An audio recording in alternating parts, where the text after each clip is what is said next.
Okay, so well, I have a strong voice. That's why I think that I don't need a microphone. I understand that. Okay, thank you everyone and welcome to this last session of the afternoon about global networking and local climate policies. We are welcoming our first speaker, Joana Setzer from the Center for Climate Change Economics and Policy from London School of Economics. Thank you for talking to us about the local foreign climate policy of Sao Paulo. You have 25 minutes. Thank you. Thank you. Well, good afternoon, and thank you very much. First, I would just like to, it's a bit of a disclaimer in explaining also where this talk comes from. So, first, I started my research at the London School of Economics many years ago, studying the city of Sao Paulo, its climate policies, and its international relations. And this was really many years ago, like 8 years ago. Yeah. So then I must say I haven't. The fact is, I've moved a bit the research from the focusing on the city to the state, so to the next level of government within the country, so the state of Sao Paulo, and from there now I'm researching. My current research looks at the national level, so climate legislation at the national level. So on the one hand, I would say, I feel a bit, I'm not completely on top of what's going on at Sao Paulo, and I was invited here, I guess, to bring a case study about what's happening in the city from the global south. But at the same time, I'm not completely disconnected, and the sad part of the story is that not much has happened since I studied Sao Paulo 9 years ago, which is a bit of a shame, but also something to think about. So the last part of this story is that on top of researching this topic, I've been also involved working with networks of cities and subnational governments. So I've worked both for ICLEI and also for the network of regional governments for sustainable development, the NRG4SD, which is the network which states such as the state of Sao Paulo participates. So I was what I was thinking of doing with this talk is to bring both the side of the research, but also what I've learned with the experience of working with these networks. Okay, so that's the story behind it. So the way I would start is presenting a bit of the puzzle in the case of Sao Paulo with its climate change policy. So the fact is that until the early 2000s, climate change wasn't a concern for most of policymakers in the city or NGOs or academics. And so it's a relatively newer phenomenon that you would find in other cities. And after these 15 years that it's been present, it's still not highly in the list of the priorities. And we'll see, of course, there are many reasons why climate change might not be on the top list of priorities in the city. Sao Paulo has many urgent needs to solve. So climate risks are certainly one, which can exacerbate many of the other problems. But to make policymakers and citizens understand this, it's not so obvious when you have huge other problems such as pollution and traffic and poverty. So I now been living for so many years abroad, I still go back and see how it might make much more sense to think about climate change here than when you're there with more pressing problems. And this is illustrated in this figure where it shows the perceptions in the city of Sao Paulo of what are the biggest environmental problems according to the citizens. And pollution, the majority, then waste, rivers and and then deforestation. Climate is there with 3%, and it's climate in the sense of heat and cold, but not exactly how we think of climate change. When asked about the word in Portuguese is kind of equivalent to global warming, it didn't figure at all in anyone's priority or perception as this being an environmental problem. Nevertheless, climate change did figure in the agenda, and probably its kind of golden moment was around Copenhagen, when the city passed its municipal climate change law. So this was 2009, and it's a moment where the national government is not doing much, and a number of reasons, which I will touch upon, just allow the city to bring this as their flagship policy, and the mayor gets personally involved and goes to Copenhagen and shakes hands with Schwarzenegger and challenges the national government for not doing enough. So this is all in 2009 when I was studying the topic, and it sounded very promising. They have a target, a mandatory target established in law, and a very, very active participation in networks. So ICLEI is, the director of ICLEI almost has a seat in the Secretariat for the Environment. They're all working together hard to get things, to get this law passed, and so sounding very promising. And then I will finish the presentation looking at what's happening today and perhaps what is there to think about for the future. So probably you already know where Sao Paulo is. This is something that I guess I don't have to say much about. But the fact that it's a mega city, 1.5 million people, and if you think about the metropolitan area, it has 39 municipalities, which takes it up to 20 million people. Sao Paulo is also a very important part of the national economy, and it's not the capital, as you might see, but it's the financial capital of the country.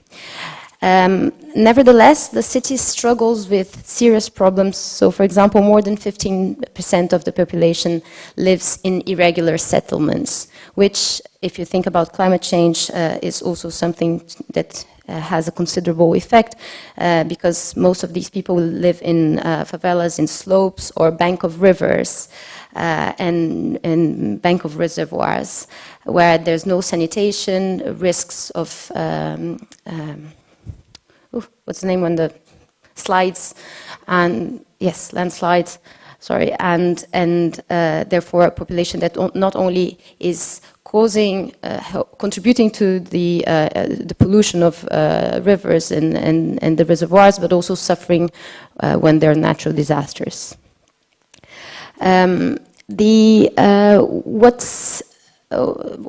It's again not new. This is a photo of, it shows you, I don't know if you can see the amount of cars, and this is actual Sao Paulo, so it doesn't look great, but it's true. It's a city with a completely crazy traffic. Only the city of Sao Paulo, I said there were 11 million people, has 8.6 million cars. And if you think about the cities around, it goes to, I think, 40% of the national fleet is in the state of Sao Paulo.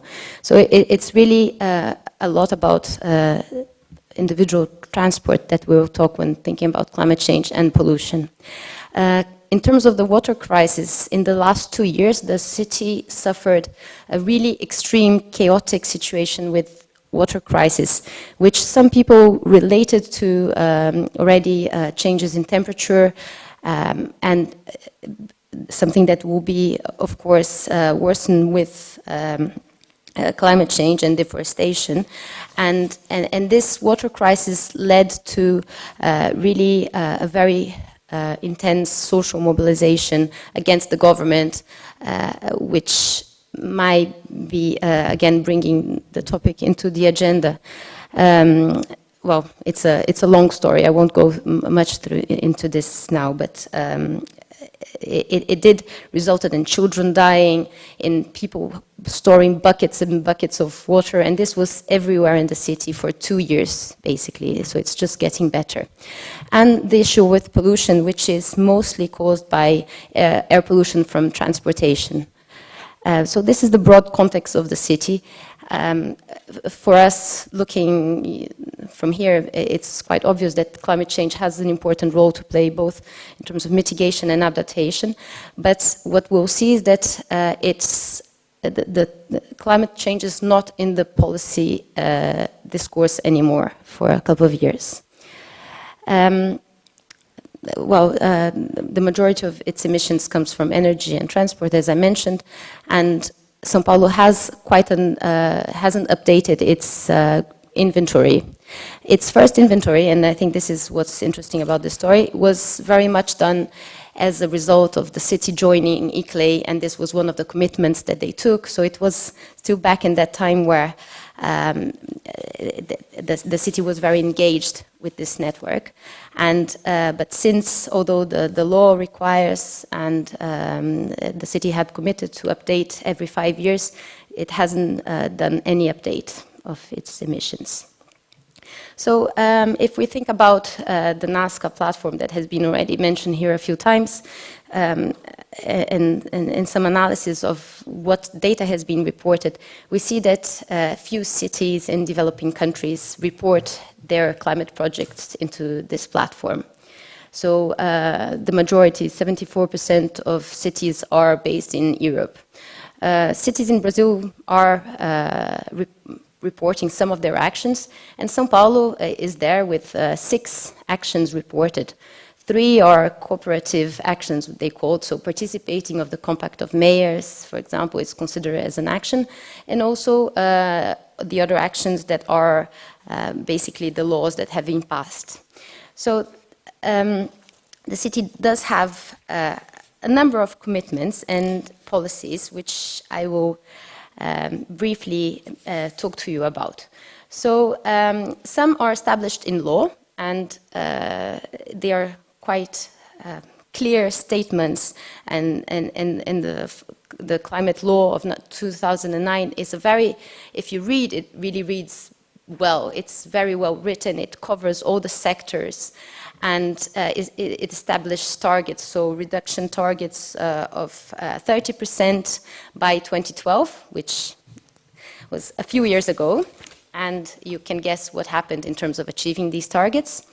And also, for example, this 2007 law, which required solar hot water systems to cover at least 40% of energy needs for all new buildings. There's also in the climate, in the 2009 law, one of the requirements was that by 2018, all the public transport system would be powered with renewable fuels. Again, you can imagine how the city is achieving these goals. I'll get to that. There are also, other than the laws, some policies that have been in place for many years, some quite already back to 2004. There's this, perhaps the most successful case in the city, which is the capture and flare of methane gas from landfill sites. So this is the project which made Sao Paulo kind of famous, even within the networks and also with the World Bank and OECD.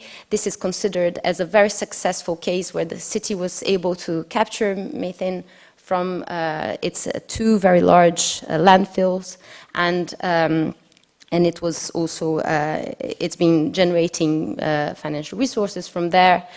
So this is the one kind of postcard case. And other smaller cases, which again have happened with quite some support from international organizations and networks. So with the Clinton Foundation, for example, there was the replacement of a large number of lamps in the city for LEDs. And other cases which are not explicitly climate policies, but which has has kind of streamlined adaptation actions into existing policies. So we see a few of these in mobility and housing and infrastructure, where although they haven't been described as climate actions, they have resulted, they could have been, and they did have a few results. What's interesting also about Sao Paulo, and it's something we were talking now in the interval, is that the story depends very much which administration is in power. So the previous administration, which passed the 2009 law, had climate change as its flagship, and it did quite a lot. And if not on purpose, probably very close to on purpose, the next administration made a point of never talking about climate change. So all the policies that dealt with transport and that were meant to reduce emissions, the word emissions and climate change disappeared, and many of them are still there, but it's just that the word climate change was almost banned from the administration. What is perhaps the central argument of a paper that I had, and that I thought also was going to be relevant for this meeting, is the role that transnational activity had and has in the city. So I already mentioned the city's participation in ICLEI, and this dates quite a while back to 1993, so they were really members of ICLEI since the beginning, and committed to the CCP's milestones in 2003 and became the Secretariat for South America. So ICLEI has quite a strong presence in Sao Paulo, and as I mentioned, this was very, very relevant in 2000, from 2005 to 2010. At the same time, Sao Paulo co-founded C40. It hosted one of its summits, so it also had quite a strong participation in C40. And as it was already mentioned here, cities often engage in more than one, and this is the case of Sao Paulo, so it also is part of what now is the Global Covenant of Mayors, and signed recently the Under 2 MOU, which is mostly targeted at states and regions, but also some mega cities. So the story with Sao Paulo's international or participation in transnational networks is one that shows how important these networks can be in driving the agenda where it was very incipient and where there was lots of resistance, or perhaps not enough knowledge about it. So it was instrumental in driving Sao Paulo's climate policy, but for a few reasons that I've been already mentioning that I will come back at the end, it's not been helpful in implementing the policies that were then created, in implementing the law that was enacted. And together with this, the current administrations started participating less and less of these. So I wouldn't say that it's because they're not participating that they're not doing so much, but it's combined, there's a combination of not participating and not taking action, so really distancing, the city distancing itself from all of this. What has been happening more recently, which is quite interesting, is that there are different forums being created, and one that is quite recent, it was established in at Rio Plus 20, but especially in 2013, is this new network, which is quite a national-based network, which brings together municipal secretariats of all the capital cities of the countries, so it's called CB27. This initiative has international partners, so it's sponsored by the Konrad Adenauer Stiftung, and it's supported by WRI and C40 and ICLEI. And this is the way that they are finding to engage with local authorities. So they've created a kind of a parallel forum where all the secretariats from the 26 plus the the federal capital, participate and share experiences and collaborate. And the idea is that, well, this forum has funding to help them, the cities that don't have greenhouse gas inventories, to establish their inventories and help them to perhaps draft their laws and their plans. So the idea is that it's not something coming from abroad, you know, this kind of just ICLEI with their projects designed in Bonn, imposing them into the city. The sense there is that they have funding from these organizations, they have the support from these organizations, but it's still something that is going to cater for the city's needs. This is something quite new, but according to a few conversations I had to update myself in this, it's being said to have some positive outcomes and bringing leadership from cities that weren't so active, such as Salvador. So I guess what is interesting is to compare the situation where all this action began with what we see now. So in 2009, I said there was this lack of federal action and the national government saying they wouldn't commit to any reduction targets. Well, now we have a different situation. The federal government has legislated and it's committed to targets, and these are in the NDCs. So if the climate policy agenda was in some ways reacting to a national inertia, this is not quite the case anymore. The second point is that the city really, for that time, wanted to make a clear point that it had leadership, that the city was ahead of any other city in the country, that it would show and indeed it was the first law, the second greenhouse gas inventory, that they would teach other cities how to do. And now we have many other cities in Brazil who have their inventories, who have legislated. So can they still be leaders? This is the second point. And then thirdly, for some time, international visibility was very important. This being a leader in a developing country allowed Sao Paulo to go, for example, to many conferences and to meet the mayor of Paris and Bloomberg and say, we are the only city in the global south with targets. We're doing this and that. And they had their chance to shine, but this is, again, not the case anymore. So the city has distanced itself from the networks, from an engagement in the international arena. And then finally, the point that I mentioned to you, that there has been a clear shift of policies and a conscious decision not to brand anything as climate change.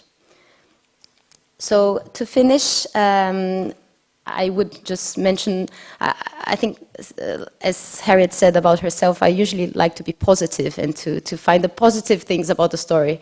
But it's been really hard this time, so I've tried. But I guess my conclusion is more a conclusion of barriers, of what do you do with laws that are more symbolic than achievable, with targets that are ambitious, but you can never get them in practice. I mentioned that we had a 30% reduction target to 2012. Well, actually what happened was that emissions increased. So not only they weren't reduced, but they increased. Many, at the time I did my interviews, policymakers said, well, this target was very arbitrary. It didn't have a proper scientific basis. They thought it would be possible. So okay, maybe they didn't think much about it, but they didn't even get close to it. The focus on individual transportation is still a reality. It's very hard to transform a city that big, that has very limited public transportation, into something else. And then, of course, many of the matters that need to be dealt are not within the responsibility of the municipal authorities. So it's hard to make changes to taxation and subsidies and things like this from the municipal perspective. especially considering that the national government for quite a long period was actually subsidizing diesel and facilitating financing for cars. So for many years there was a boom in car sales, which was very much facilitated by national policies. Then the fact that housing and infrastructure sectors still don't get the idea of building resilience to climate change, to being more energy efficient. So this is still far from their reality, and it's taking quite a long time to change this. What would be the role for here it's city diplomacy. We started using this term, but anyway, we can think about would it be helpful for these networks to could they help the city not shifting from its initial commitments? Is there a role that these networks can play in helping cities such as Sao Paulo in not wandering out from what they had initially committed? So I finish here with really trying to have found something positive to say, but not really, unfortunately, finding much. And of course, happy to answer to any questions. Thank you.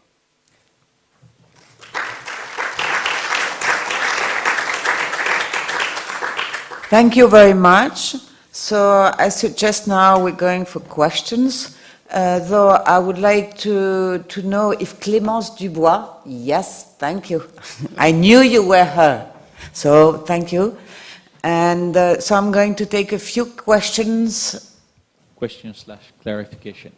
On CB27, I didn't quite grasp what your judgment of it is. Good, bad, we don't quite know.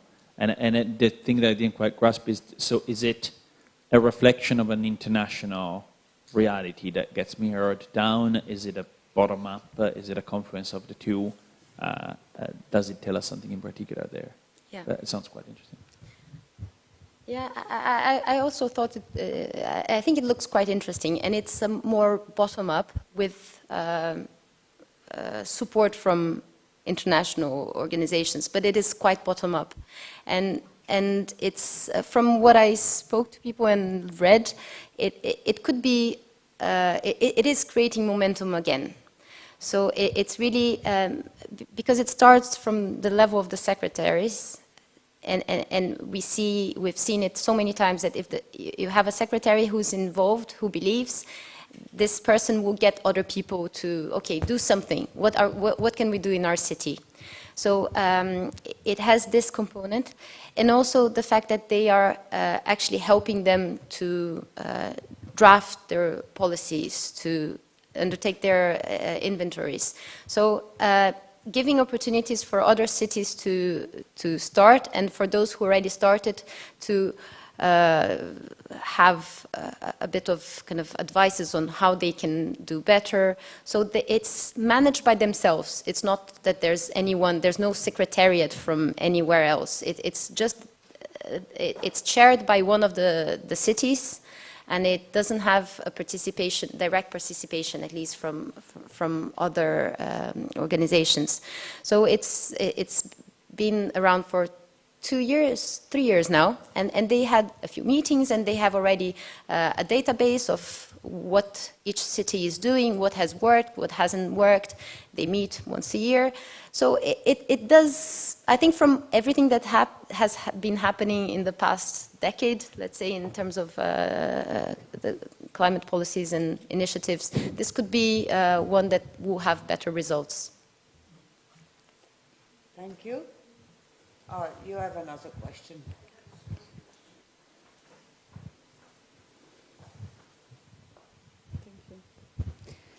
Yes, again, I asked, I think, again, the question, what means city diplomacy, and in the case of pushing on the agenda climate change or other very important issues, environmental issues. You know, I mean, it's again maybe the question which was several times asking again, who is, when you say city, who is indeed acting in a city? It's an older question of is a city an actor? Can it be seen as an actor, or probably not, or maybe you could say also an actor network theory, or the very different theoretical frame behind this let's say, last sentence, role of city diplomacy. And one thing I make me think about it's, does all this diplomacy not a counter-production of pushing really the issue on the agenda? And it's probably the best places to see it in some in the cities of the south. If you really see that climate change doesn't cover all the diversity of the issue that really affect the life of everybody or everyday life. So I understand your pessimistic conclusion, but this conclusion makes us maybe aware that this city diplomacy on the level which it's now working, or on the actor it's mobilizing, maybe not deal for this issue of climate change in a certain sense. So, I don't know.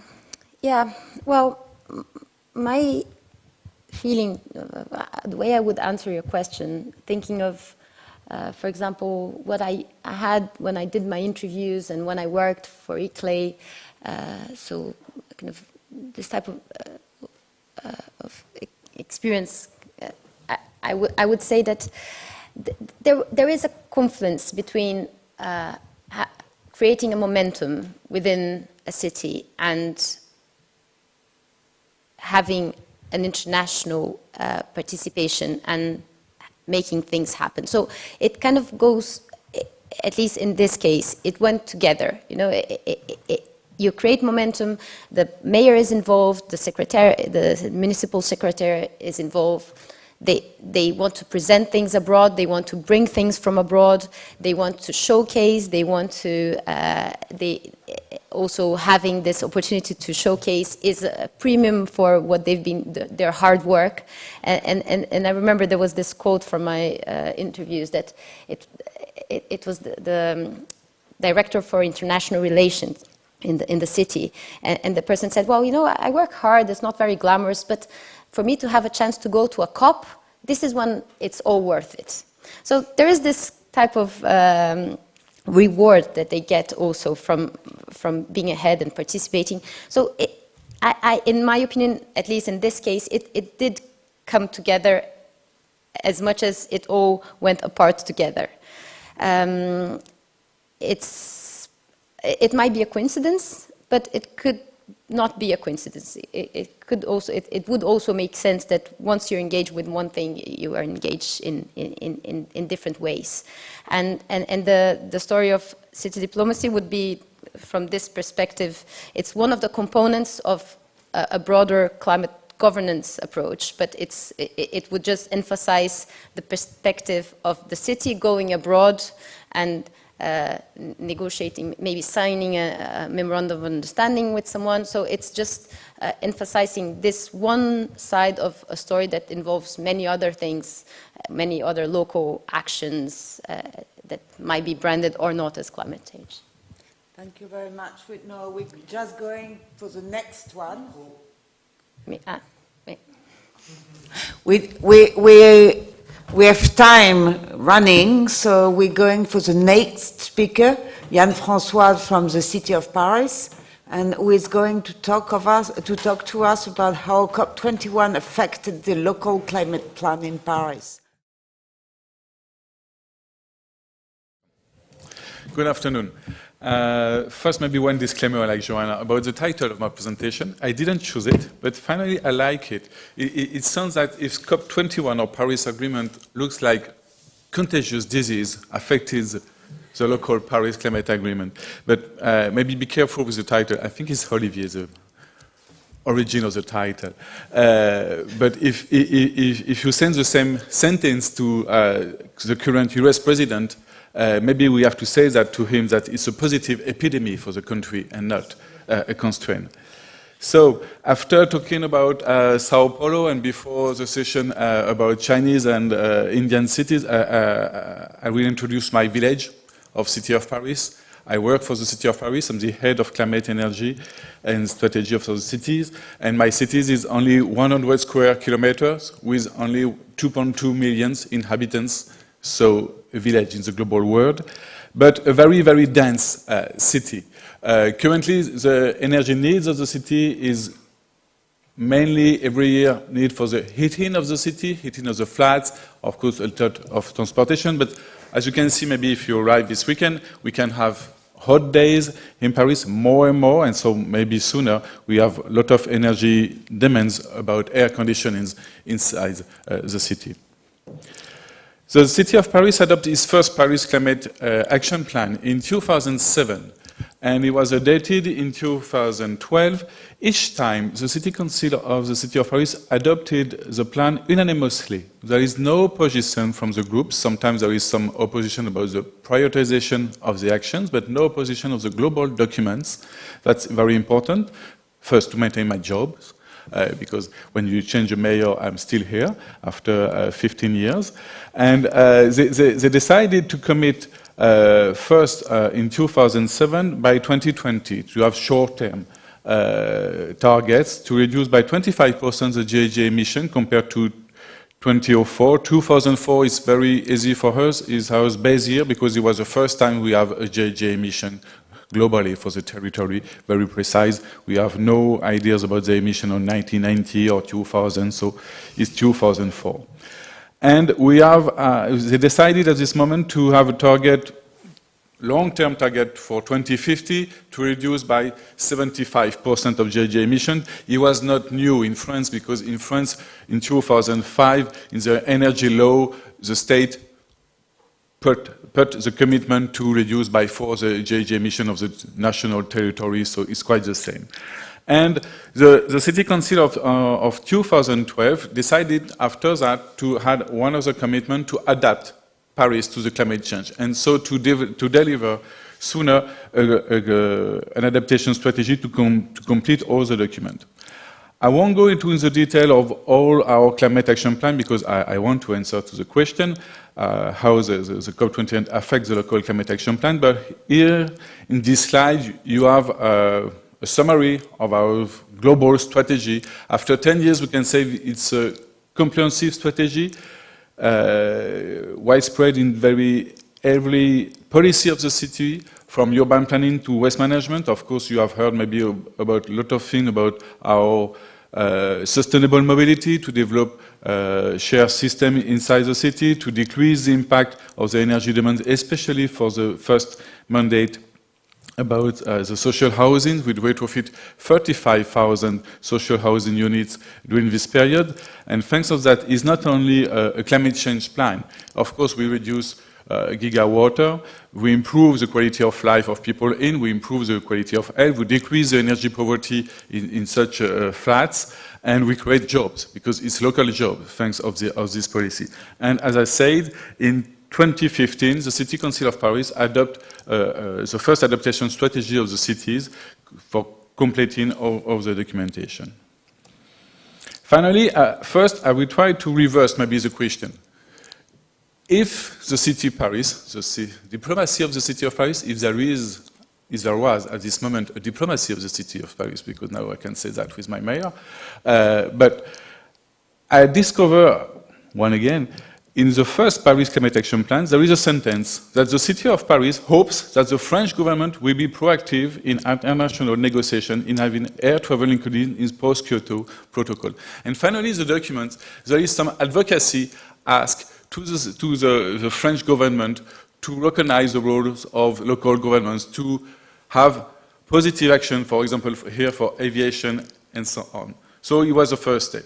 The main important stage, maybe you were there, it was, of course, during the COP21 on the 4th December 2015. We are totally not in the same period. Mayor Hidalgo and Michael Bloomberg here on the picture gather more than 1,000 elected people in the city hall to push on the Paris Agreement, to push on the different parties to recognize the roles of the local government and all the non-party stakeholders. That's maybe two different periods, because in 2007 we don't talk about political leadership. Maybe one main change of the COP21 on cities, that 10 years ago, when we discussed about climate change issues in UNFCCC, in different organizations, European Commission, we discussed with technical experts, with guys like me, like people from ADEM and so on, and very, very few political people involved in this process. Now, some of them decided that there is an important role, and we have now political leadership from cities that we didn't have 10 years ago. It's very important for maybe to have more and more active people. Even of course, if the mayor changes, the influence may change at the end. As you know the official name of the Paris Agreement, FCCC CP 2015 8.9 Review 1. There is no review because we have to finish on the 12th December.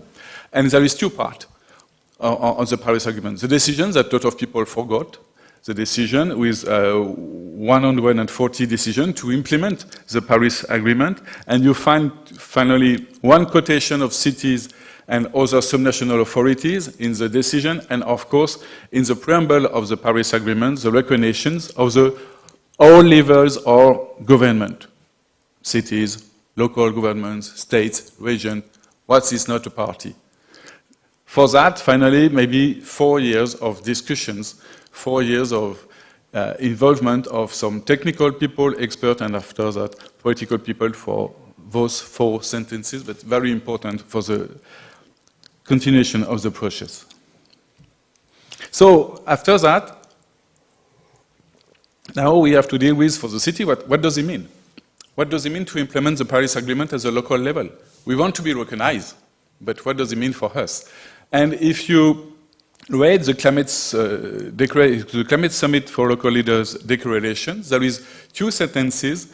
One objective to deliver a 3.5 gigaton of urban greenhouse gas emission by 2030. I don't know how they count. We can discuss of that, and we will discuss of that after.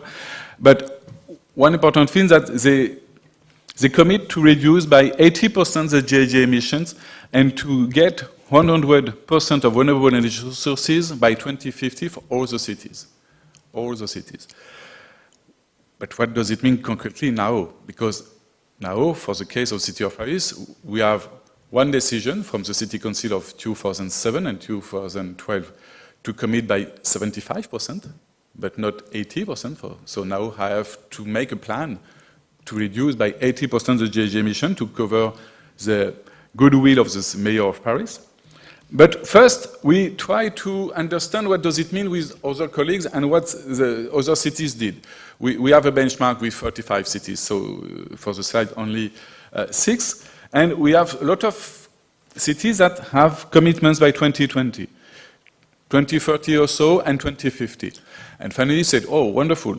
San Francisco, Vancouver, New York have a plan for 2050, have a commitment. We will take the plan, we copy the plan, and we have the plan for the City of Paris.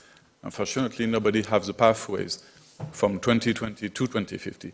They have a lot of them now a plan, of course, for 2020, 2025, for London. Portland have published last week a plan for 2035. But for 2050, nobody has the solution for the moment. Nobody has the pathway.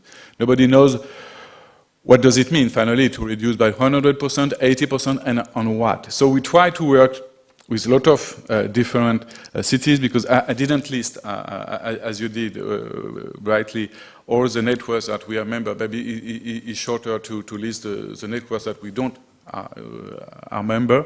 We are not a member. Maybe it's R20, because we are not a regional state, so we are not a member of R20. The other one, we are a member, and sometimes it's more work to be a member than to you to have the benefits of the network. So currently we are working with different cities, from CNCAs, from C40, and from energy cities, to try to know what does it mean for you to be a city from 1.5. So, and what does it mean for you 100% of what we want to reduce? And we discover, by exchanging with everybody, that there is different definitions. Some use carbon neutrality, zero emissions, zero net emissions. It's London, I like this, zero net emissions. There is a, I don't know the word in English, an asterisk. An asterisk, no? A star on net, like in insurance contract, and you have to read that. After there is 3 lines to explain what does it mean net in the expression. You have for Oslo, for example, fossil-free, but fossil-free is it's carbon-free. For Stockholm is also fossil-free, but not fissile-free. So, nuclear is renewable in Stockholm or not? What do you think? And some zero carbon. But after that, we try to work together, and last week, we have 5 members since here in Paris and 2 members to understand what does it mean. But here, to illustrate, I took the example of the Paris GHG inventory. We have what we call a very macro GHG inventory. We took the 3 scopes, if you know, scope 1, scope 2, scope 3. So all the direct and indirect emission from the territory of City of Paris. Usually, you never seen that in other GHG inventories for any cities worldwide. I can confirm. Nobody take account the plane from the citizen to go to work or to go for leisure in their inventory. Nobody take account the food consumed by the citizen, the worker, or the tourist inside their territory. But for example, in France, and it's not because it's in France and because we like cooking and so on, it's our culture, but in France, the agriculture represents 25% about the GHG emission of the national inventory.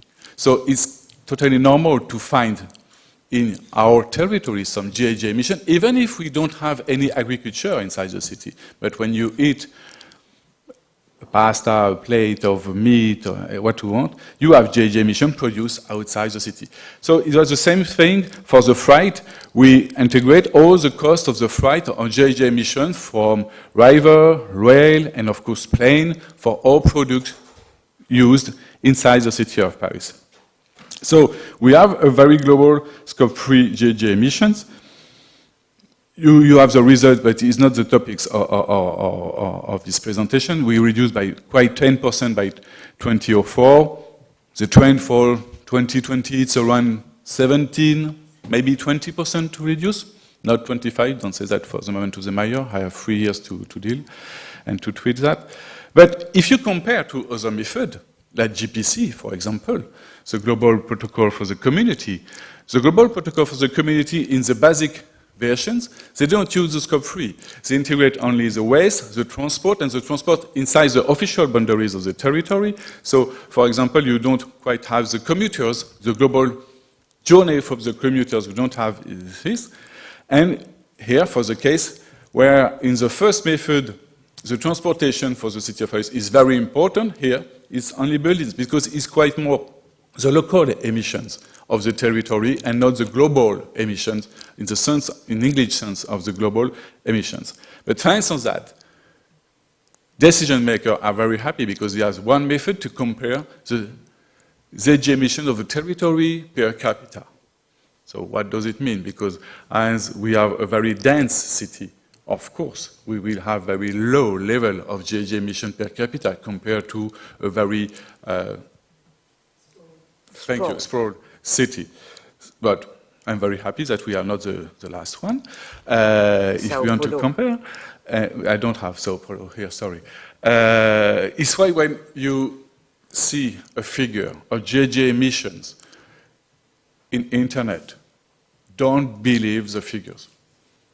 Look at the sources, look at the method, look where does it come, and if there is a commitment on these figures or not. Because I publish on the different platforms all the networks, and it's why it's very hard for the technical colleagues to fill all the different platforms from CDP, C40, CNCA, Global Covenant now, NASCA we didn't fill, but NASCA took the example from the different cities. So if you have not the same figures in 3 different platforms, in my case, NASCA don't know what you have to do.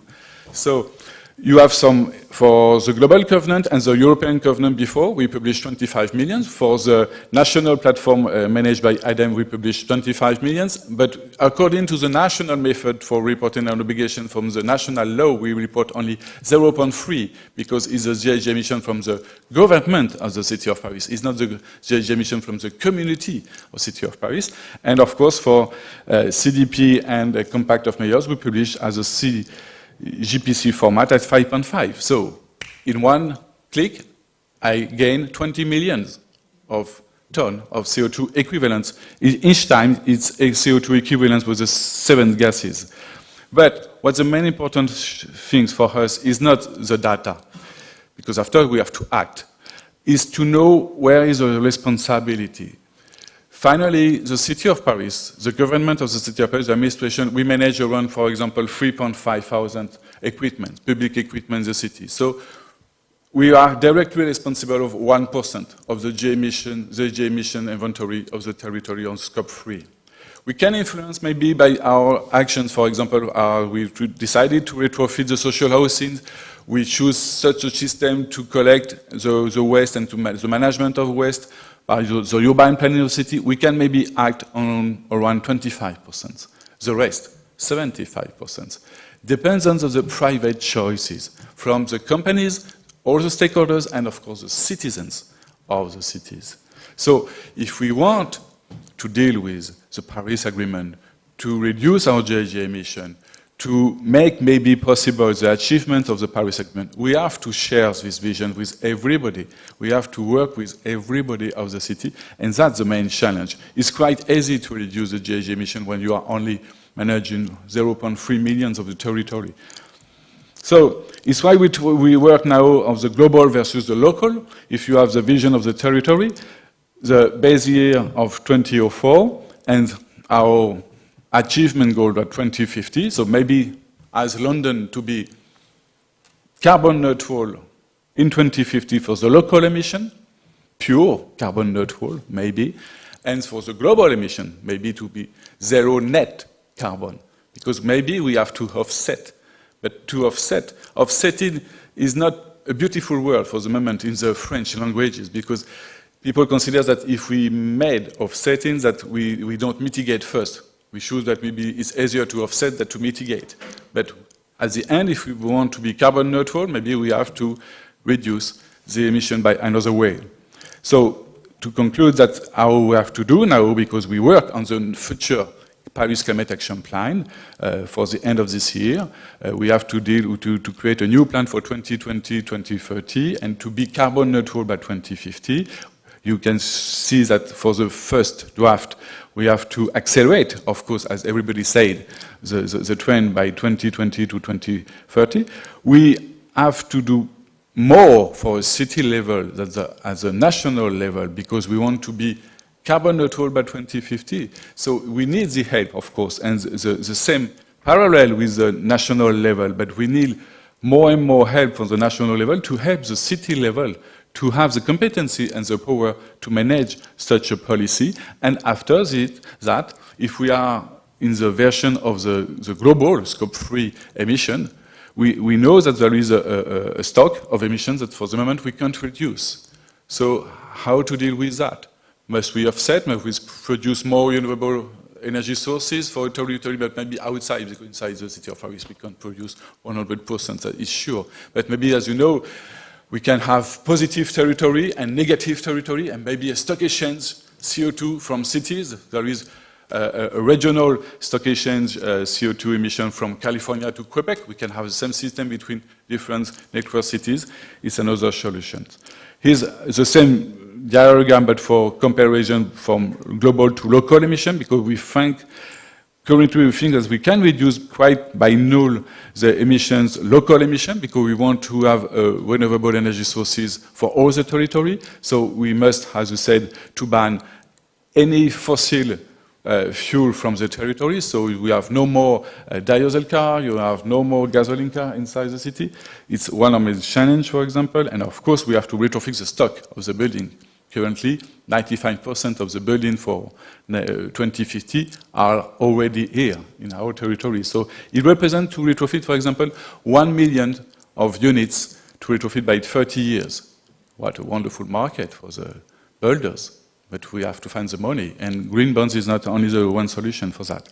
Here is the timeline to conclude about our new project, to have a new plan for November 2017. Currently, we are currently writing the new plan after 5 months of consultation of all the community, as I said, of Parisians, because we have to involve every stakeholders, and we currently deal with different networks to have a national peer review about our draft to improve it, and after we have the legal part of the public consultation, and the definitive adoption will be normally at the beginning of the next year. Here, I hope I won't be so long. Thank you very much. And so much. the conclusion is how to be carbon neutral finally, to respect Paris Agreement. As it was said before also, it's not only a climate change program, it's a new society to design with everybody, and for the city of Paris, of course, is how to be more livable, inclusive, attractive, as we said, because we're in competition between different capitals also, and of course, resilience, because we have to adapt more and more the city. Sorry.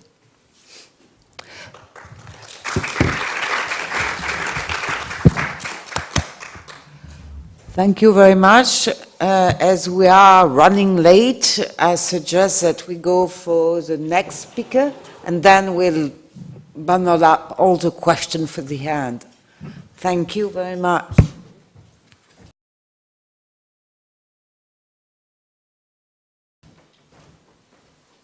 So the next speaker is Clémence Dubois from 350.org. Hey everybody, so I'm Clémence Dubois and I'm French campaigner for 350.org, and I'm here to present the divestment movement, and we'll consider whether the divestment movement is a new mode of political action. So maybe you don't know 350.org, but it's an international NGO, and we work in more than 188 countries. We tend to say that we're everywhere except North Korea. And so we're trying to inspire, organize, and mobilize a broad and diverse climate movement to build a counterpower against the fossil fuel industry. So the number 350 means climate safety. That's why the NGO is named that way, because now we are at 400 parts per million of CO2 in the atmosphere, and we need to go below 350. So I'm going to talk about the divestment movement, which comes under the umbrella of the fossil-free campaigns. And the fossil-free campaigns is led by a broad coalitions of NGOs and other supporters. And 350's role is still central because we are working on the strategy, storytelling, trainings, we provide online tools and do a lot of media work as well. So I'll start with this quote from Bill McKibben, who co-founded 350. So he says, that's a difficult negotiation, as physics is not prone to compromise. It also imposes a hard time limit on the bargaining. If we don't move very, very quickly, then any progress will be pointless. So the question is, how do we spur much faster and more decisive action from institutions that wish to go slowly or perhaps don't wish to act at all? So one understands that politicians prize incremental action, but in this case, winning slowly is the same as losing. The planet is clearly outside its comfort zone, so how do we get our political institution out of theirs? And this climate science and the physical boundaries of the planet are really the base of our action. And So we keep saying that we have to keep it in the ground, but how much exactly? So we know now, so there's been a new report from Oil Change International, and they say that actually ongoing exploration for new fossil fuel stocks should be seized, and we need a phase out of fossil fuel-based emission now, otherwise climate targets will soon become infeasible. So some authors have emphasized that based on the distribution of fossil fuel reserves, immediate action should be focused on investor-owned companies whose reserves account for 16% of the world's remaining carbon budget. And given the inability of many governments to extract their large state-owned reserves in the near term, we should focus on them. And fossil fuel companies, we know that they have a huge lobbying power, get huge subsidies, and they're blocking the transition to a future powered by renewable energy. And we also know that domestic resistance to more stringent climate legislation can in part be attributed to the political influence of the industry. So what exactly is fossil-free and divestment?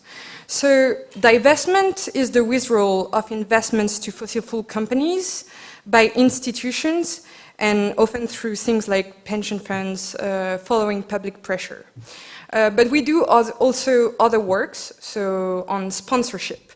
So campaigning, for instance, against acceptance of donation or sponsorship of cultural institutions are going on.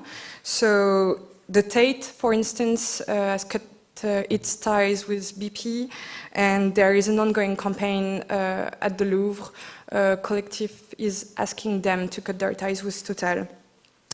And so this is the video of the latest global divestment mobilization that took place not even a month ago. And I thought that would be a nice introduction to the movement.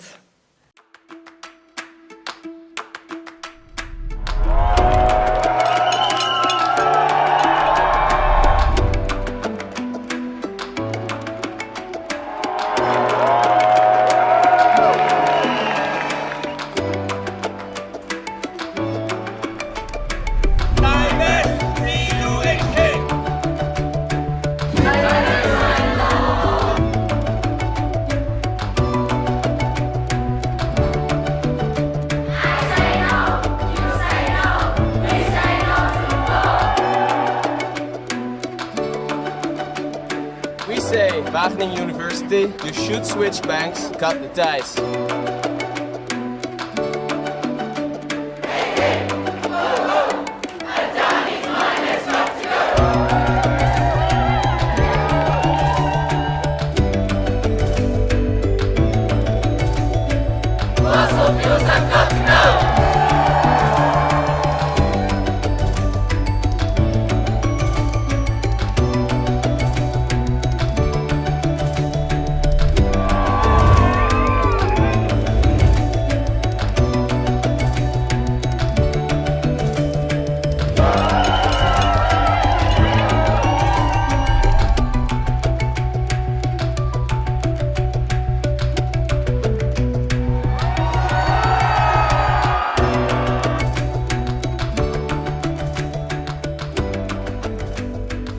So, yes, we're demanding climate leadership. And so the Fossil Free campaign is asking institutions to freeze any new investment in the top 200 publicly traded fossil fuel company, divest from direct ownership of any commingled funds that include fossil fuel public equities and corporate bonds, and refuse donation or sponsorship for fossil fuel companies.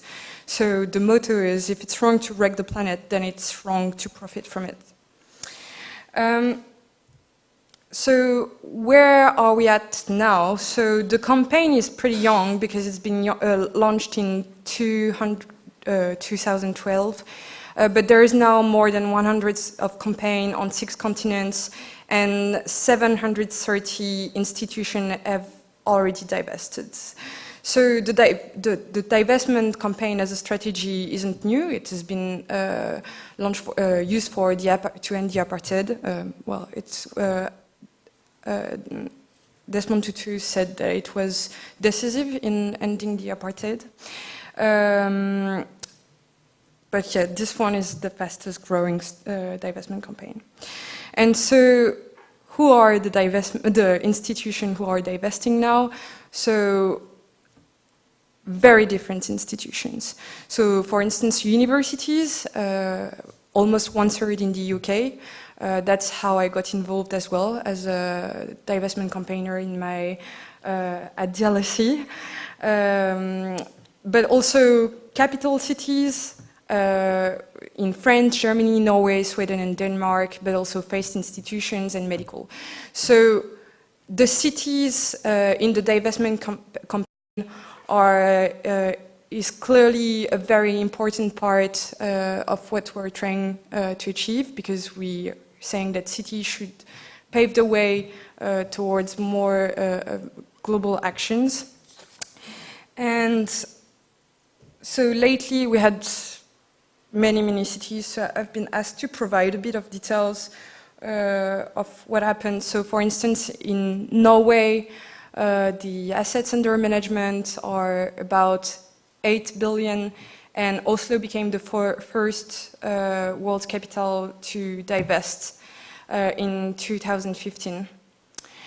But there is of course, when cities commit to divest, it's a political stand, and in general, they're doing it publicly. So, for instance, there is an article in The Guardian, and the Oslo Finance Commissioner is commenting this decision on ethical grounds.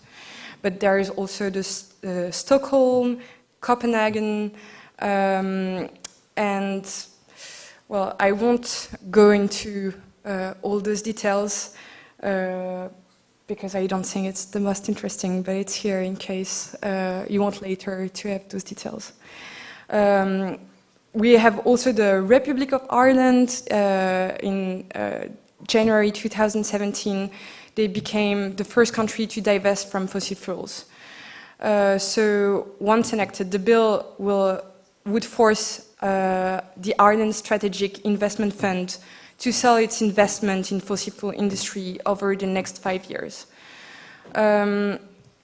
So we also have Berlin, who committed to divest, and it's more or less always the same. So it's, in general, public groups organizing and pressuring those able to make the decisions in the city, so it changes whether it's in Paris or whether it's in Berlin, but it's always a mechanism of discussion, so it's not only an insider discussion, it's also putting pressure from outside. So I have more examples from Washington, Sydney, but again, it's more or less the same thing. And then there are all those other cities, and I haven't put everything because the list was longer. And I will now explain why, for us, this strategy is actually working. What is our theory of change? So there has been a trend within environmental politics towards an accelerating individualization of responsibility. And as a result, avenues towards collective institutional solutions seemed blocked and reflected a certain depoliticization. And such emphasis on individual responsibility appeared incommensurate with findings related to the relative impotence of lifestyle adjustment in modern consumer societies. So the fossil fuel divestment has suggested a shift towards increased focus on the supply side dimension of climate policy, which has been pretty neglected by policymakers. So while the demand side is widely dispersed, supply can be identified precisely. So the divestment frames offer an alternative way of thinking about the underlying nature of the problem. And the divestment movement is directing its attention to the way that structural forces and the political economy of fossil fuel extraction shape climate policy. And so one can say that the fossil fuel divestment campaign is a sort of social movement, and that offers, modestly, a novel perspective of climate governance, some authors have said. So in our theory of change, we have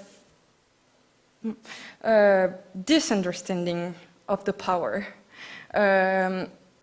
Basically, many campaigns, many environmental campaigns, work by identifying a decision maker who has the power to make the change, and then try to persuade them, and they're trying to make some change. But this campaign is different because we're trying to shift the whole industry, and we know we won't do it by appealing to those in charge of fossil fuel companies.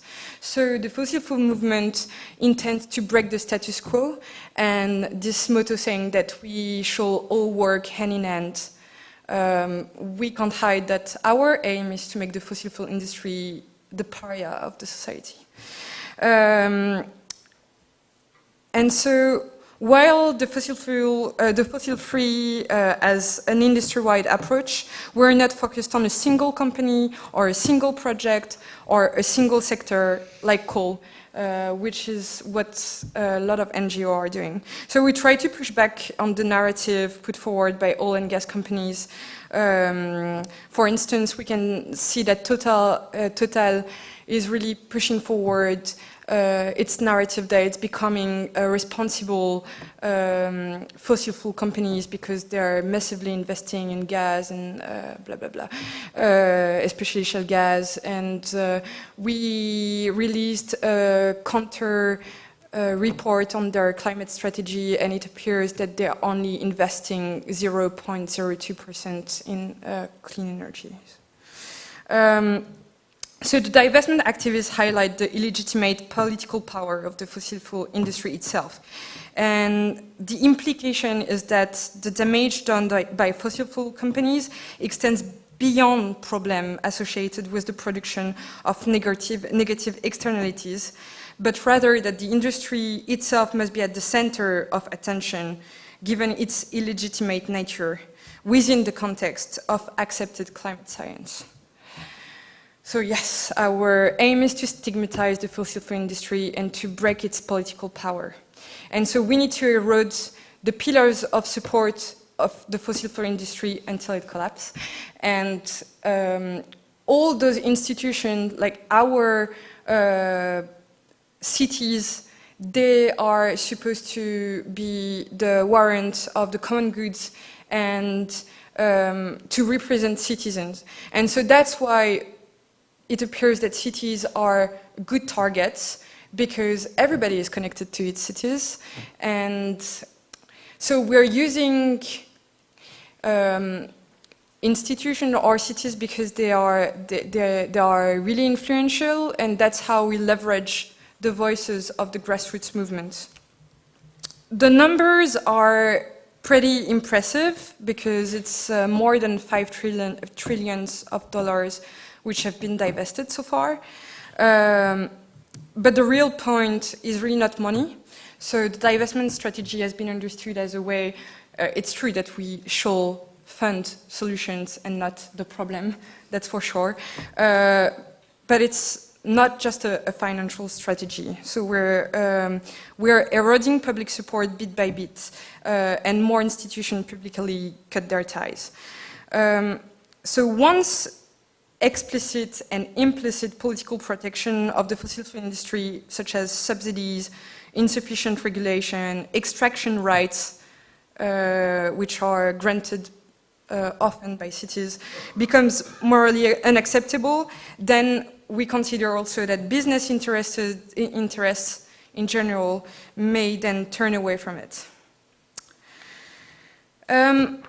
So it's important because for us, power relations and by extension policy landscapes may change in accordance with the struggle over discourse. And it's a sign that, so we probably, you know, this quote from Alinsky that power is not only what you have, but what the enemy thinks you have. And that's what we're trying to do. The divestment movement is seeking to challenge the hegemonic discourse around the transition. And it's working pretty well. So the CEO of Shell commented and said that this is the biggest challenge they have at the moment as a company, that societal acceptance of the energy system as we have it is just disappearing. During COP21, I remember that Peabody representative have also said that they will soon be considered as slave merchant. So, yeah, those are good signs. And we can see that the fossil fuel industry is also trying to fight back on the discursive level because, so for instance, the now famous Rex Tillerson, so former CEO of ExxonMobil, said that the fossil fuel production is a humanitarian imperative, and he suggested that millions upon millions of lives would be saved by increasing fossil fuel availability globally. So such rhetoric highlights the process and the dialectic of legitimation, delegitimation efforts.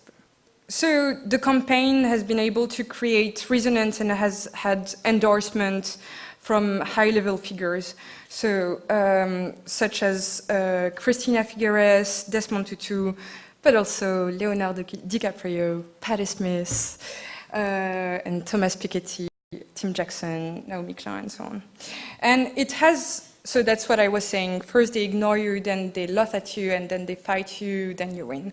And so also on the city level, what's important is that one of the arguments of the divestment campaign is saying that this industry is collapsing, but they're putting all of us at threat, immediate, because so basically the fossil fuel assets are everywhere in our economy, but if we have to leave 80% of fossil fuel in the ground, then those assets will become stranded, and that's what we call the carbon bubble. And this carbon bubble, when we started, it was, you know, we were a radical movement, and we were the pariahs probably. But now we can see that from the grassroots movement, it is now a concern at the highest level. So you have Mark Carney, the US Treasury Secretary, and so on. And last year, even the OECD released a white paper on the divestment movement and the threat of. So even the industry is forced to comment that, and then now realizing, probably thanks to us, that, yeah, we have a rational approach. And that's why I can conclude really rapidly. It's because, as I said, our aim is to stigmatize the fossil fuel industry using all the institutions we have around. So maybe you think that my presentation is not focused enough on cities, but that's actually the same for all kinds of institutions. So what matters is that citizens connect, they organize, and then they ask their most immediate institution to divest and cut their ties from fossil fuel industry. And we've been working on it with, even on the city level, with a broad coalition. So we're working with C40, sorry, ICLEI as well, and they're also pushing forward divestment a lot. But we're also aiming at building a powerful grassroots movement to create this systemic change. So we have organizing principle, we're inclusive because we're fighting for climate justice. We are all leaders. And what's important is that we take action. So even, for instance, in the case of the Berlin divestment, Berlin may be a progressive city, but the city hasn't committed to divest immediately. In general, it's not as easy as we knock on the door and say, hey, so it's immoral to fuel the fossil fuel industry, why don't you divest? No, that's not the way. So that's why we support escalation when it's needed, because we're not doing that in the end to have a nice presentation, but because we know that yeah, our future is at stake within 10 years. And so I will end this presentation with this 1-minute video, since it's working, because the divestment movement is a strategical non-cooperation, but we're also supporting resistance, and that's also happening on the city level. For instance, in Brazil, my colleague is working with municipalities so they can support bans so that the fossil fuel industry can't have access to resources such as water, road, etc. And it's working really well. More than 30 municipalities have done that now in Brazil. So we also support resistance, and that was an action part of the 2 weeks of climate disobedience, worldwide climate disobedience happening last year.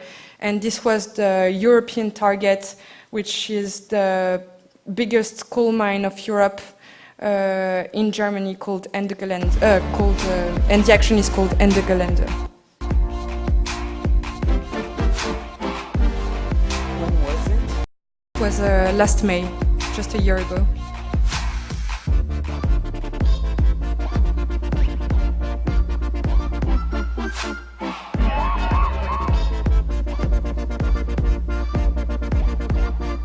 And I was there, it was fun. We're probably about 3,000 in the whole terrain of action.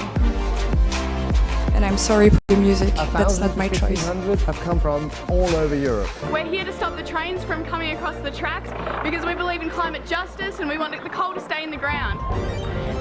I feel it's an honor to be here, so yeah, I'm very happy. We know that you're lying.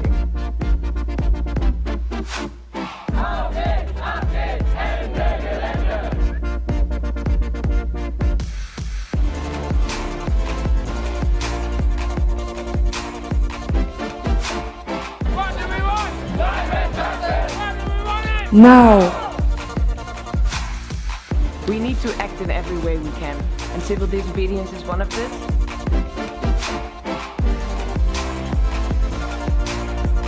Whatever it takes, we have to stop coal. The people got the power! The people got the power! Tell me, can you feel it? So thank you very much, and yes, no to incremental change. Thank you.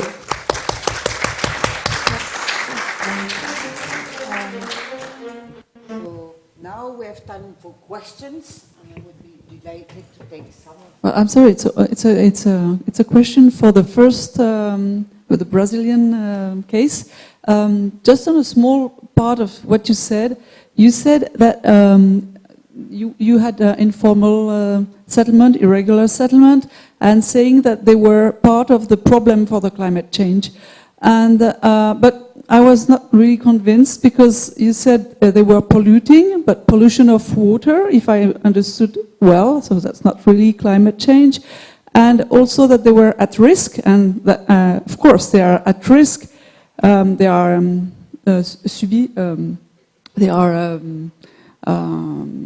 at risk because they are they suffer from the climate change. And at the very end, you said, well, one of the barriers is that housing and infrastructure sector are not familiar with the concept of climate change. And in fact, the housing sector, they are wasting places versus the density that we can find in irregular settlement, or they are using materials with a lot of emission gas, which is different from recycling material that we find in irregular settlement. And well, I could go further, but I think irregular settlement suffers from climate change, but are part of the solution of urban fabric, with ideas for to lower the climate change. That is sort of impertinent remark. Yeah, well, this is easy. Sorry, if you. What I meant is that they were part of the problem of pollution, not of climate change. So it's part of the water crisis that all these settlements around the reservoirs are making the reservoirs polluted. Of course, it's not the fault of the people who are there, but of the government who allowed them to be there and who won't provide appropriate housing. So it's.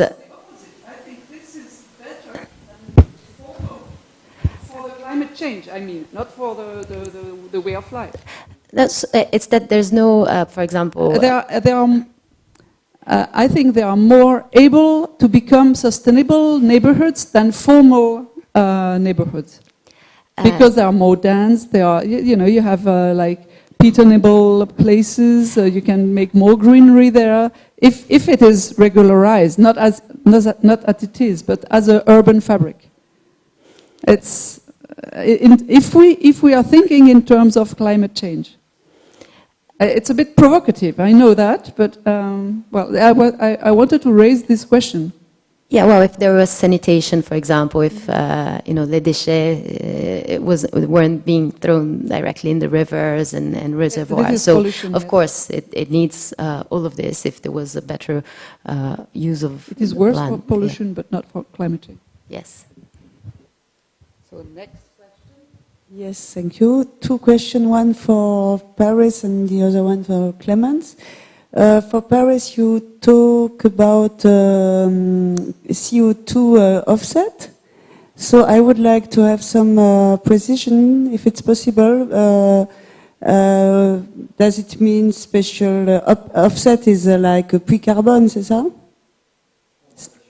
Ah, c'est compensation offset. Okay, but I would like to have some precision, because I think it's really interesting also for this engagement of cities, how they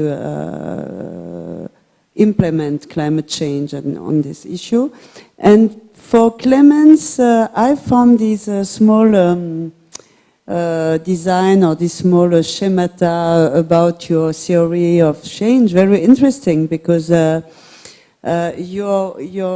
your presentation of the 350 organization is a kind of mirror of the city diplomacy we have listened about all the day long. So it's very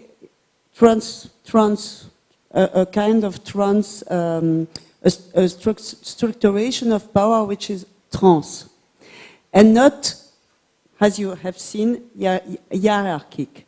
But in a certain sense, my question is, don't you think that this trans-structuration, which is very important indeed for globalization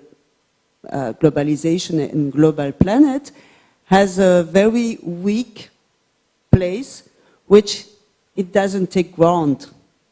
So, the problem is in systemic integration and social integration, and all we have listen all the day long about trans and systemic structuration, alternative versus, let's say, jet society, etc.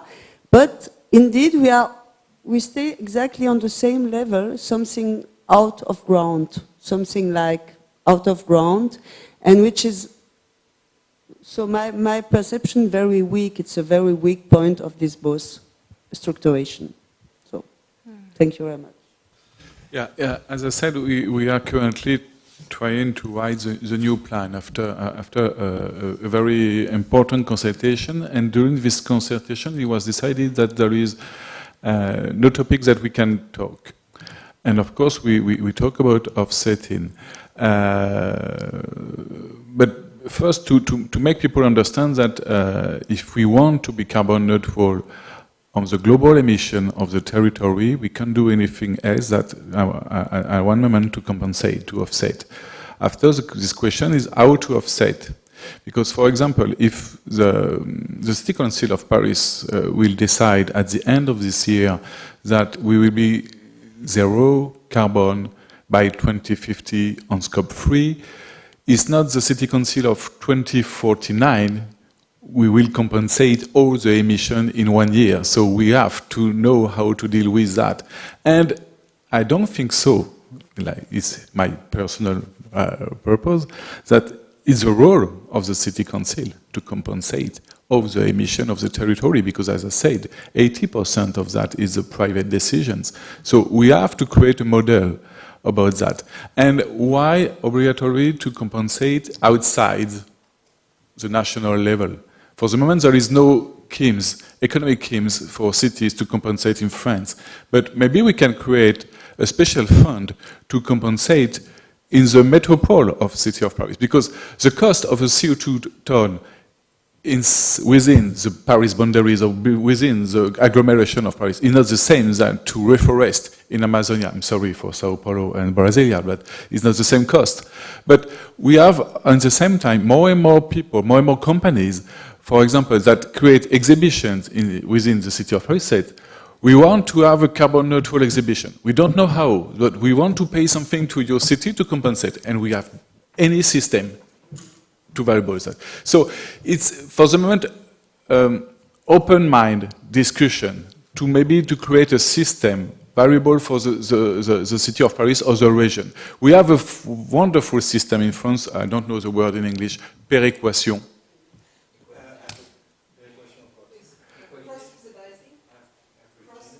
Yeah, crop subsidizing. When you have a rich city, you have to pay another fund for a poor city to make them develop it. It was the same for electricity fund. We can have the same system maybe about CO2 emission within city. And for the City of Paris, it will be very important because we pay a lot for the péréquation. Beautiful word in France. I'm not very sure on how you want me to address the question, so apologize if it's not exactly what you ask. But so mainly, so you said it's so those kind of action are off ground, and what we're trying to do with the fossil-free movement, is to stop acting individually, because we know that individuals will barely have impacts on politics. So that's why we're using those centers of power, which can echo the voices of citizens.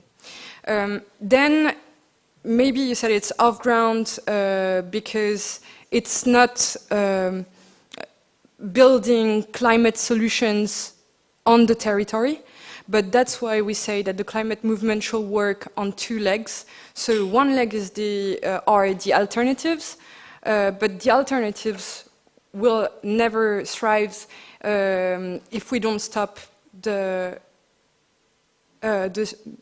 the systemic problem now. So that's why, of course, if there were just resistance and non-cooperation, we won't build a secure future either. So I hope I'm addressing your question. Yes. Okay. Thank you. Okay, thank you all very much. I thought the three papers together really helped kind of put some more detail in some of the more thematic issues we were discussing earlier on this afternoon. And what they all together made me think about was how we're kind of constituting what we count as climate governance, to kind of come back to the theme earlier on, and for what different cities are held responsible. And it's really interesting to see Paris going for the sort of scope 3 emissions accounting, because I think you must be one of the very few cities that is doing it in that level of detail. But also, I would probably say to Joana, obviously, well, maybe you know that Andreas Luque worked with me on his PhD about cities' climate action in Sao Paulo over the last 8 or 9 years. And his PhD work looked at social housing in Sao Paulo and would say that climate change became considered as an issue around addressing peak electricity demand through the installation of solar hot water, and that the uptake of solar hot water has been really quite significant in the social housing sector over that period, and that's a sort of translation of a climate change into a different area. And so it's this kind of idea of where climate change goes and where it moves and how it kind of mobilizes and what it's able to achieve. But it starts to ask, you know, echoes into the question that Dave was asking about, for what should cities be held accountable? What constitutes the scope of their action? Around what should they have responsibilities? So for now, to divest their investment portfolios and to manage their food systems as well. And whether city networks and the kind of diplomacy that we have been talking about today are the right forms of governance for doing that. I think it's something I'm taking away to reflect on.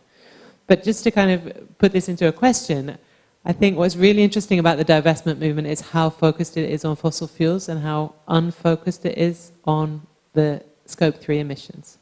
So what do we do about steel, plastic, agriculture? And is there going to be a divestment campaign around those things? So may you just have to hold that for a second. And the second part would to say, you know, at the beginning of your talk, you said that you were looking for other cities who had made pathways towards this kind of future that you see for Paris. But I wonder, have you started to do those pathways yourself? Have you started to think about what those pathways look like? And is there only one road ahead, or are there multiple pathways we could take? So that's great, because since we are achieving such great victories, people are expecting more from us. But we, of course, it's a campaign. So a campaign has to have a specific target, a specific objectives. If we were to work on, for instance, land grabbing, or we couldn't actually organize that. But we think that tackling the fossil fuel production now is key to enable the global transition. So as long as like government and all the other institutions, since it's acceptable and that we're going to have fossil fuels for a long time, then how can we transform the rest of the system? And so, for instance, plastic is made of fossil fuels, but they have their own upstream supply chains, all of these other companies, and by focusing only on the fossil fuel sector, you don't really touch their supply chains sometimes. Yeah, there are lots of things we don't touch.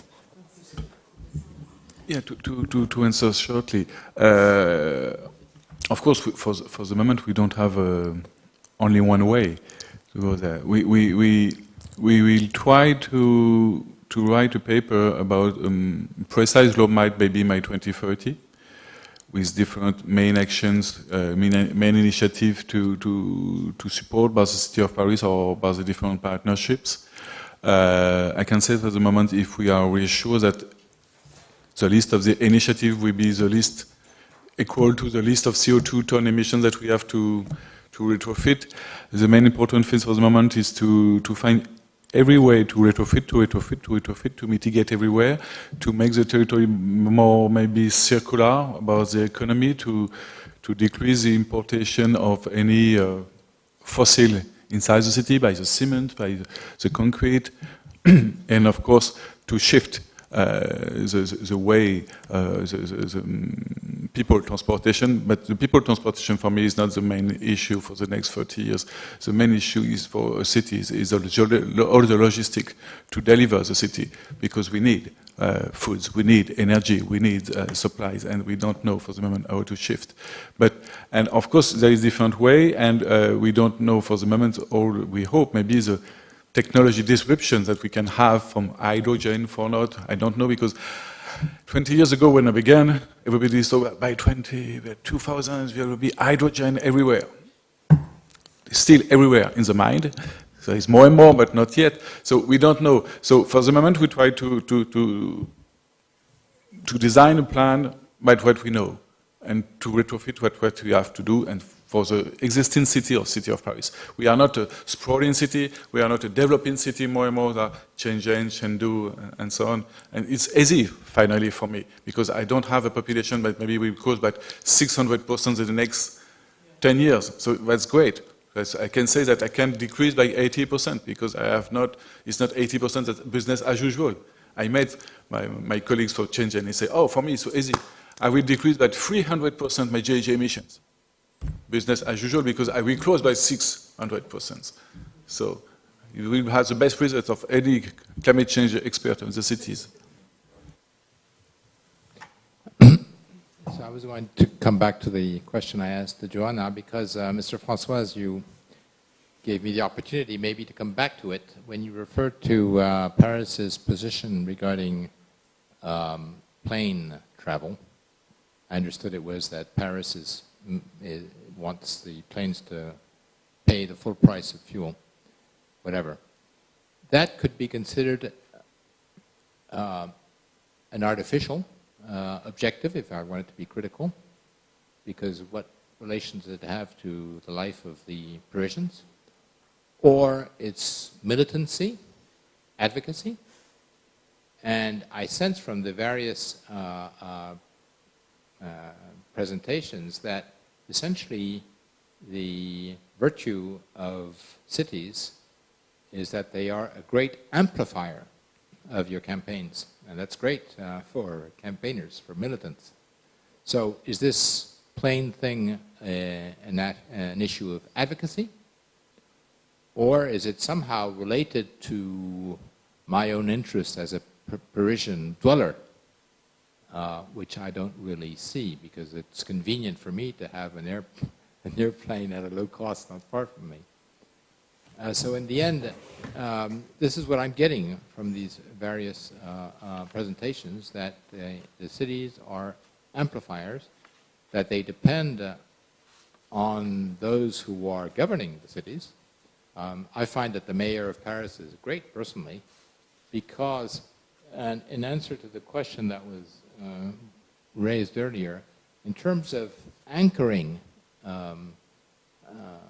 the issues in the interests of the Parisians, in the case of Paris, what I find interesting is that we see a new way of living, which is being, one can see concretely that there's an alternative way of doing things. And that maybe is a way of attracting people to support these advocacy issues. You raise 3 points. Maybe you forget one. In 2004, when we made the first GHG inventory of the city of Paris, I think we were naive. We were beginners. So we don't know, maybe, we didn't know maybe at this time what we deal with. And finally, the city council decided that we have to show all the GHG emissions of the territory, even if we are not directly responsible of that. But the way of life of the territory is like that. But unfortunately, for me, they decided commitment on this global balance. And if you see quickly the balance, you have, of course, the planes, you have the food, and finally half of the figure of the planes, 53%, is not directly of the competency of the mayor. So I can deal with that. But now, with the Paris Agreement, have you said that, and you know that aviation, shipping, represents the GHG emission from Japan and Germany gathered. We are now a role of advocacy. Because we are cities, every city's members, for example, from the C40 have airports. So maybe we can deal with the airports, how to manage it. In the first Paris Climate Action Plans, for example, the tourist board decided that because you know we have specific campaigns in different European cities to say to everybody, come to Paris, we are a beautiful city. But they say that from the different campaign in Brussels, in London, in Roma, don't come by plane, come by train. It was the first step to decrease the impact, not for the Parisians, of course, but for the tourists. The other thing was very funny. After the second plan, the city council decided to create a kind of pact for business company to involve them to decrease the GHG emissions of the territory. First, to valorize what they said, and to have commitment with them. So they support the Paris Climate Action Plan. Currently, we have 39 companies deal with us. One of them is Air France. There is no social headquarters of Air France in Paris. It's at the airport at Roissy, is not in Paris. But they want to sign the same agreement that they decrease the GHG emission of the company by 20%. We have now also Aéroport de Paris. They want to be carbon neutral by 2052 and to reduce by 50% the GHG emission of the platform by 50%. So finally, they came to us. We don't go to them. So they came to, finally, maybe we can find a challenge together to decrease the impact of the aviations, and maybe we will have a better advocacy in the networks for that. I have a question for Yann and perhaps Clémence, and another perhaps for Joana. What does it mean for Paris to be part of the movement of Divest in a concrete way? What does it mean to fight fossil fuel for the city of Paris? That's the first question. And a second question for Joana, because we were speaking about that. Part of your work bears on the lobbying of the local government of Sao Paulo on the national level in terms of climate action. Can you tell us very quickly more about this aspect of transcalar action?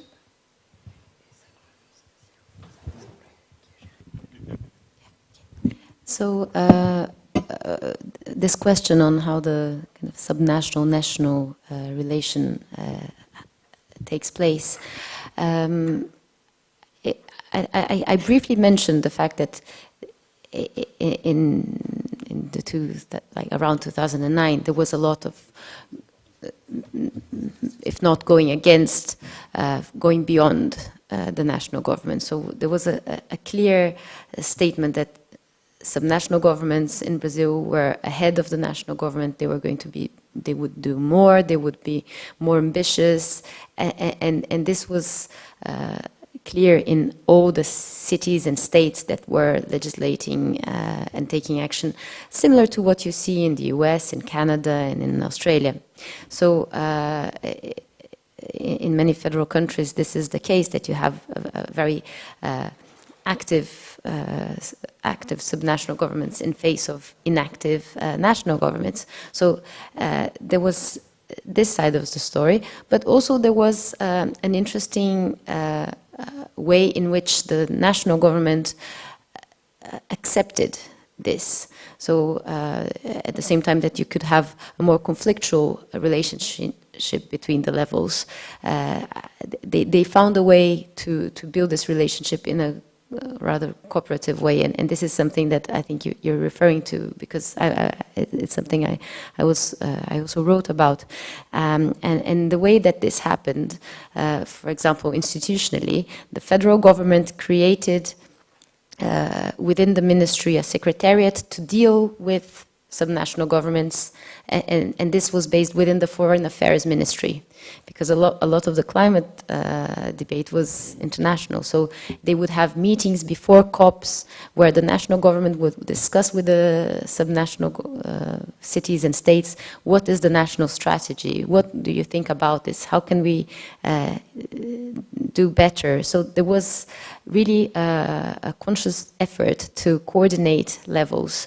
and always avoiding a situation in which subnational governments would go to Paris and say, like, we don't agree with the national government. So a strong coordination effort.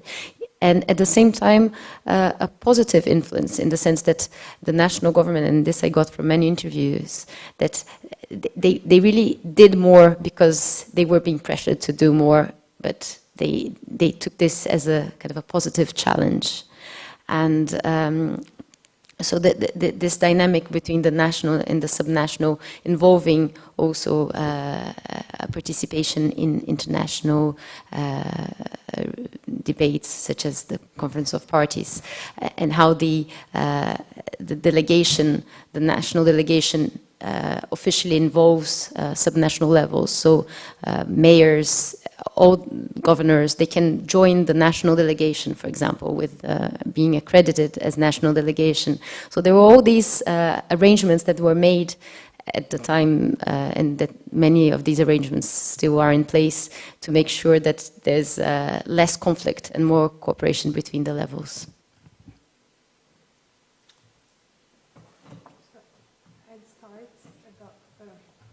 Yeah. So the thing with the commitment of Paris is slightly different from other cities which owns directly lots of assets. We have about 40 cities, départements, and in France which have committed to divest. And the thing is that the Green Party has really supported and pushed forward the campaign. So in the French cities, it's the Green Party have put a motion about divestment, and it has been adopted in Paris, which means that it doesn't necessarily mean that Anne Hidalgo is a divestment leader or endorser, because it has been pushed from the inside. And they committed to divest the pension funds of their employees, which is supervised by the Caisse des dépôts et consignations. So it's another, so those are stones towards real divestment. So this is why I didn't put the Paris case as an example, because it's a tricky one. But maybe you would like to add something else. Yeah, to complete that, there is other way for the city, except to sign the declaration, but to divest. The first to divest a city is to use your public procurement and to try to have only fossil-free business. It was the case, for example, when Anne Hidalgo decided to ban diesel cars from the city, and of course for the car fleets of the city. But at the end, you need that on the other side, on the offer, to have no diesel trucks, for example, for the garbage collect. For some time it's impossible to have other things that only diesels.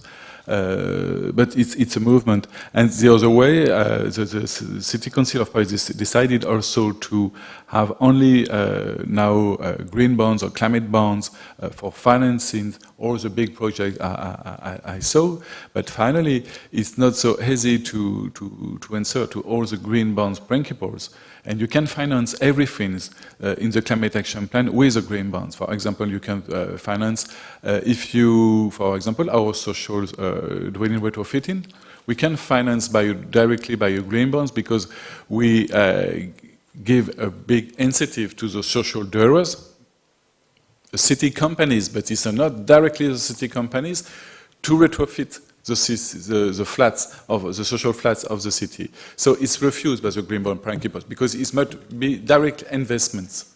So finally, we have also to find other way to be sure that it's a divest program. But cities are finally also an opportunity by procurement, by green bonds, to offer to pension fund to divest this program in their investment. And for example, for the last climate bond of the City of Paris, this in 2015, we launched 2 bonds, one classic at the beginning of the year, and just before the COP, a climate bond. The rate of the climate bond was better than the classical one. So because there is a lot of people who want to invest in no carbon solution. Thank you, everyone. So I suggest we can depart now. We can finish. Is that correct? Okay. It's like. So thank you, everyone. You might. Yeah, we just want to say thank you to everyone to be here, despite the huge distance sometimes and difficult condition to be here. And so we'll try to do something with this day, a publication, or we'll think about it. And for those who are free, we can have a dinner somewhere this evening. Thanks for all.